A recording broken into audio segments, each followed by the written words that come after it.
Greetings, viewers. Welcome to the Superhero Hub. I'm Sam. I'm Matt. And today it's another grand episode of Up for Review. Tell them what we're going to be reviewing. Stranger Things. Episode 7, entitled The Bathtub. Now, following last episode, right here, right now, it's all going off. We've got Lucas frantically pedaling his bike. The bad men are coming. The bad men are coming. Very reminiscent of Paul Revere's Midnight Ride, where in fact he didn't actually say the British are coming. But anyway, What is that? Do you know the British are coming? The British are coming. No. Oh, whatever. Forget about it. Okay. Basically, it's all kicking off. We've got the Department of Energy converging on the Wheeler house, where there has been surveillance. The van you saw in the last episode, which Lucas waved to, has been surveilling the house. Have seen the people go in. It's a beef thing. It's all kicking off. So, luckily, the boys are now pick up the signal. They're all buddies. One thing I will mention, that kiss. What kiss? The kiss that never happened between Mike and Eleven. They leaned in and that. They leaned in like something was going to happen, and then flipping Dustin ran through the door and that and ruined it. Yeah, I don't remember that at all. I'm glad it didn't happen then. They're children. What are they making out? Oh, please. Not making out, you know what I mean? Just like a little peck and that. He's so into her and that, it's obvious. So anyway, the kind of cliche about to kiss and then someone blasts in and it all goes, it's like, oh, you know what I mean? Didn't happen. So, going from that, you got Lucas warning them, they're ditching out the house. If anyone asks, Mom, I've left the country. You know what I mean? It's like, that woman is so out of it. She's spent like the season like, oh kids, talk to me and that, but she's like, She's useless, isn't she? She's the type of woman that would think she's the best mum in the world, but actually she sucks. Classic Yenta. I think the dad dropped a couple good lines, so we'll get back to him later when we're making assessments of the episode. But you know, yeah, because you say anyway, he was sitting there and he's like, I think if there was a girl living in here, we'd know about it. And then he looks to the mum, and the mum's just like, you know what I mean? Like, actually, I've got no idea, but she's the best mum. She's the best mum. So important. So yeah, so Lucas came back into the fold pretty quickly, didn't he? I'm glad. I don't think I could have sat for an episode of him or be on his own again. I think, get the kids back together. There are strength in numbers with the kids, so I think that's a good idea. Of course, that led to a pretty cool scene with 11 flipping the van. Yeah, that was very impressive. Yeah, that's pretty decent, you know what I mean? You got the Department of Energy all bumming around the Wheeler house now, and the mum's just like... The mum's what, like... My question is, these people rock up, who do they say they are? You know what I mean? Badge, it's like, what are their credentials? Because they kind of make themselves at home and stuff like that. I'll be like, who are you then? And it's like someone rolled into my house and I was like, who are you? And they're like, oh, we can't tell you, classified. I'll be like, off you go then, mate. You know what I mean? That's like me. That's like me walking into someone's house and being like, yeah. I'm making myself at home. Who are you? Classified. I can't tell you that. It's not going to wash, is it? People really don't ask the right questions in the show when it comes to authority. They flipped the badge, but didn't really say who they were. And not to skip too far ahead, but with Jonathan in the police station later, he kind of brings it up and then backs off. They went in his car without a search warrant. It's like, you people should know your rights. So the Department of Energy are, I guess, hanging out at the home, trying to catch the kids. Yeah. What's the long-term goal there, though? Yeah, how long do you hang out there before you realise, okay, they're not there? And we got at the end of the episode, I was trying to figure out, have they left the house now? Yeah, because they all chased after him, I guess. Well, it's one of them things where it's kind of like, picture this: you work in a government job, you're bored out your mind, and someone's like, "Look, we need you to surveil this house and that." You're not gonna ring up and be like, "Ah, is it time to move on now?" You'd just be sitting in that car all day, counting the dollars, counting the hours going by. You're not gonna be like, "Oh, boss, should we move on from now?" You're just sitting there and you're praying that no one calls, so you can just sit there for the next couple of hours and pick up an easy paycheck. So I think they've kind of all pulled. They've realised they're not at the house now. You know what I mean? So I figure they've just kind of backed off. You know what I mean? They chase after them. They kind of get stopped. So now they're kind of just. I figure they've retreated back to the base, and now they're looking for them. They ditched the bike, hid in the car, hid in the school bus, and then you kind of they've all convened now. They've all kind of where they need to be. You've got the police with Jonathan and the mum. They're all cool, all believing it, and Nancy as well. Best not forget her. Then they've realised, because that little asshole kid who like tried to kill the other kid was like at the police station, like crying and that, like, "Oh yeah, this crazy girl broke my arm," and that. It's like, mate, you should be going to jail. It's like I hate that kind of I hate it like that, because that kid's probably gonna go on to like shoot someone. Like it's saying like not in this program, but I'm saying that's the kind of kid who'll go on and like kill someone. Sure, in real life, yeah. And also the way he was talking in the police station, calling them losers, putting down 11 in a rude way. He's clearly a bad seed. Yeah, real bad. He needs to get the smacks out of him. You know what I mean? Even then, the kid's arm's been broken. It still ain't like changed his like perception and that. It's like that's the kind of kid where it's like he just needs to literally just be smacked up. And he's not even a smart bully, is what I mean. With the way he's talking, he's making it obvious that he's the aggressor. Yeah, if you're going to be a smart, not to give bullies advice, but if you're going to be a smart bully, you play the victim. That's what I mean. The kid. Trust that kid's gonna go on to beat his wife, probably end up beating her to death and that, and then being sent to prison, and it'd just be like, not surprised. What an arsehole, you know what I mean? But I guess they want you to feel that way, because I mean I'd feel that way regardless whether I like them other kids or not. But I think it's one of them things where you kind of makes you like the kids more, I guess. So yeah, you got the police officer Joyce, Nancy and Jonathan going back, picking up the radio, and it's kind of a callback to like the first episode where it's like, oh, we used to be cool, but now we don't hang out anymore. And then she's back kind of into. I think that's kind of her character persona, because you see a lot of people like that, like teenage kids and that, like girls and that, they're kind of cool with the little brother doing like the geeky stuff and that, grown up doing it, and then they like start hanging out with like older kids at school, and they're into their drinking their beers and smoking their whatever and like banging and stuff like that, and you kind of move away from that thing and stuff and like that. It's the same with teenage boys as well. You meet another crowd and you're too cool for the ones you used to hang out with. I suppose that is a. I suppose, having come this far now, her character journey is finding her place as an adult, or at least a growing one, finding where she belongs against where she wants to be.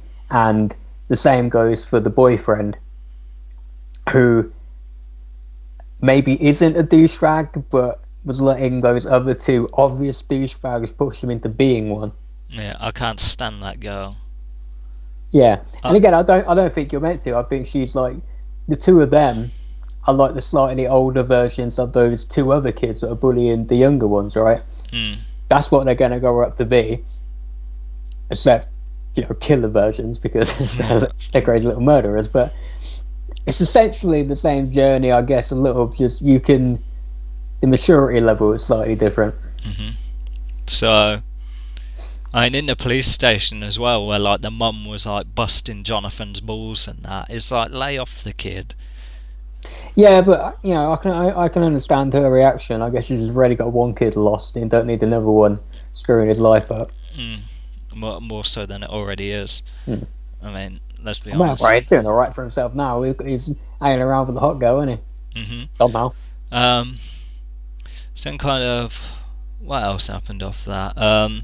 Yeah, you kind of got them all together now. Police officer, I was like, thank God, because it would have been so annoying, like on the walkie-talkie, if they're like, oh yeah, come on, trust us, and they're all like Lando Calrissian, and it turns out they like loud the phone call, and you're just sitting there like, nah, answer the phone, trust it's all cool. I'd have been like, look, we know the Department of Energy or whatever, this lab thing's pooky and that, trust, we're against them, roll with, you know what I mean? I was expecting him to say that, but they're being vague, and like the kids believed him anyway, so I was like, oh, alright then.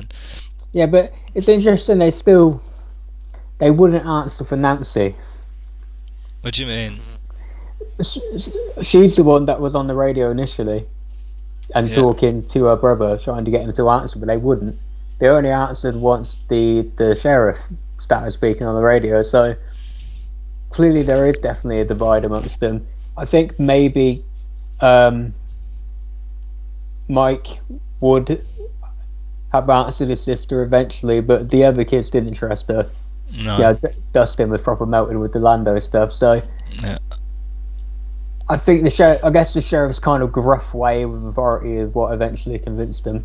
Yeah, which is good, because he was back to his way of slapping that guy up. The guy's just about to pop around with his gun and that, and then he gets battered from behind. That was good, because that guy looked booky anyway. So they end up going to that. See, this is kind of a good episode because they're all kind of together, you know what I mean? Yeah, you had like the Steve like with the other kids, and then like going to the cinema and scrubbing the sign off. It's like, I don't really care about him. Maybe it's like, okay, he weren't really a douchebag, but it's like he had his chance, you know what I mean? He could have moved away from that, but he chose to kind of... He is a douchebag. He is a douchebag by extension. He may not be inherently, but if you let your friends do that and you hang out with people who are going to do that, then that makes you a douchebag. Mm-hmm. True. So you got them all together. They go back to the house. They kind of tried to do the kind of calling on the radio, couldn't kind of get through, so they kind of decide less sensory deprivation tank, bathtub, but in this case it was a paddling pool in the middle of the school, which they so easily broke into. Props to the teacher answering the phone, who turns out's a player. Didn't see that one coming. Did Watching not the see thing that. As well. Yeah, exactly. It's like as if, because I was expecting him to be kind of single and that, but now he must be banging. You know what I mean? 10 o'clock on a Saturday night, chick on the sofa, holla.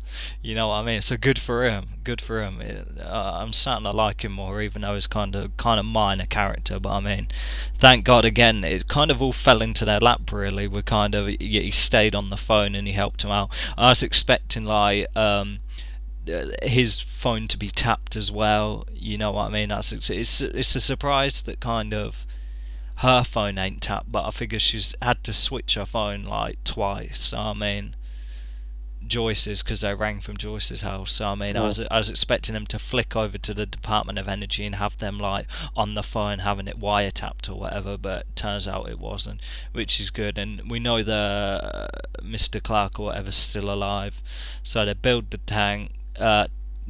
Tank paddling pool thing, kind of all working together, getting it done.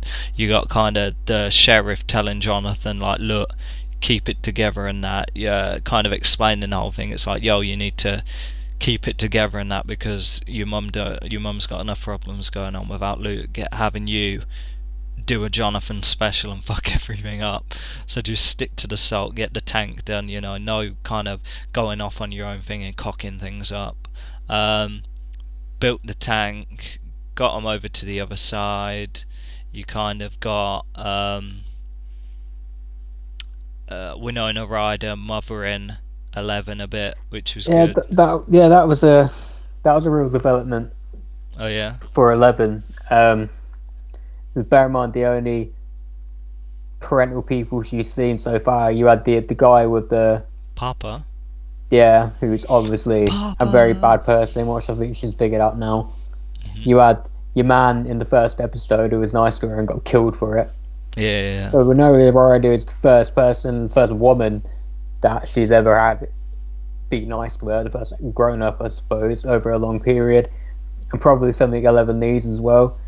And then we got the answer about Barb, finally. Yeah. Slug in her mouth. Slug in her mouth. Dead. That's okay, I guess. Not really too bothered about that. I think that's one of the things to kind of... That needed to happen to get Nancy involved. Because if that didn't happen to Barb, then Nancy would have kind of carried on her hype, you know what I mean? She wouldn't really... a thing. So I think that was a kind of a plot device to get Nancy involved. It was, yeah. And, you know, I guess it's sad about Barb, but, you know, we didn't really spend enough time with her to care that much. But really, Barb has been... Yeah, like you say, a plot device for Nancy, something she can continually search for, and now here's the final nail in the coffin. So at least now you can understand legitimately she has a reason. For Jonathan, it's to find his brother, and for her to get revenge about Barb. Yeah, I mean, yeah, because you had them sitting down, and she was like, "Look, I've got to tie up this loose end, Joel. I've got to kill this monster." And I mean, if we kind of harken back to the kind of her in the tank and like finding Will, that kid looks a little worse for wear, you know what I mean? Looking all pale and like diseased and stuff like that. It's like he didn't look so good either. Jonathan, of course, completely disregards everything the cop tells him. Oh yeah, so, yeah. I mean, to be fair, if she asked me, I probably would too. Yeah, it's going to turn out to... It's going to do something real heroic, you know what I mean? It's got to be in that. It's just the kind of person who like that character who like just blithers round, and then it just happens to kind of all fall into place, you know what I mean? Like the idiot kind of hero, like he's doing all these dumb things and it just happens to work out for the best. Very lucky. Is the boyfriend gonna show up and help them? See, I think it's possible, but I think it's stupid at this point because it's one episode left. I mean, it'd have to wrap up that thing, won't it? Yeah, I mean, don't get me wrong, I think there'll be some resolution to their story, but I think literally, I mean, him getting involved with the monster or whatever it is, I don't think there's enough time. If he show up, theoretically, if that happens, we don't know if it's going to, but if it did, he's going to have to show up, help them kill the monster, and then suddenly they're going to have to explain this whole thing to him in the space of one episode. Mm-hmm. I think they'll wrap it up, but I don't think he'll get involved. Okay, so... yeah, you got the kind of... You had Joyce and Sheriff Hopper go into the Department of Energy. They've been surrounded by guns. That's how their little thing ended. You got the kids at the school. You got Nance and Johnny at the school. You've got... and then you had like the monster converging on Castle Byers with Will at the end, so that's kind of like, what's going to happen now? Mm-hmm. So, I mean, with them captured, with Joyce and Captain Hopper, Sheriff Hopper, whatever you want to call him, captured, you got to think them kids are going to be sitting around twiddling their thumbs, and then they're going to be like, right, we have to go rescue the parents. Probably. You got to figure where that's going now. Favourite character? I was Dustin. See, I was torn between the dad, Mr. Wheeler. What's you with the dad? I don't know. He says like cool things. He was saying like a couple cool things, but then I had to kind of revise when I saw Pimp Clark pimping Mr. Clark with his biatch on the sofa hollering. I will say the dad had a funny line about the kid being Russian or something. That was pretty funny. Yeah, that's what I mean. But unfortunately, when I saw the big dog on the sofa with his gal, that's when I was like, player. So that's how it had to be. Let's talk numbers, y'all. 8.5. Yeah, I'll probably give it like...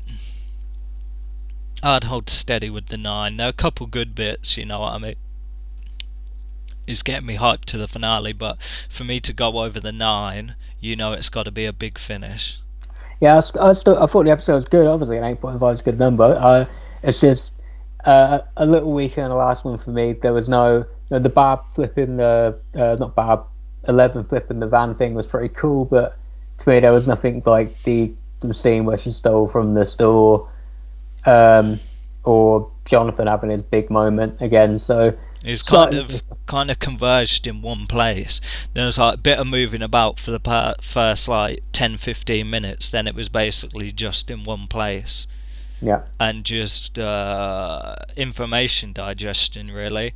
You're just sitting there, as a viewer, you're getting told things, you're building a picture, and then like you're ready for the kind of last leg, the final sprint. You know what I mean?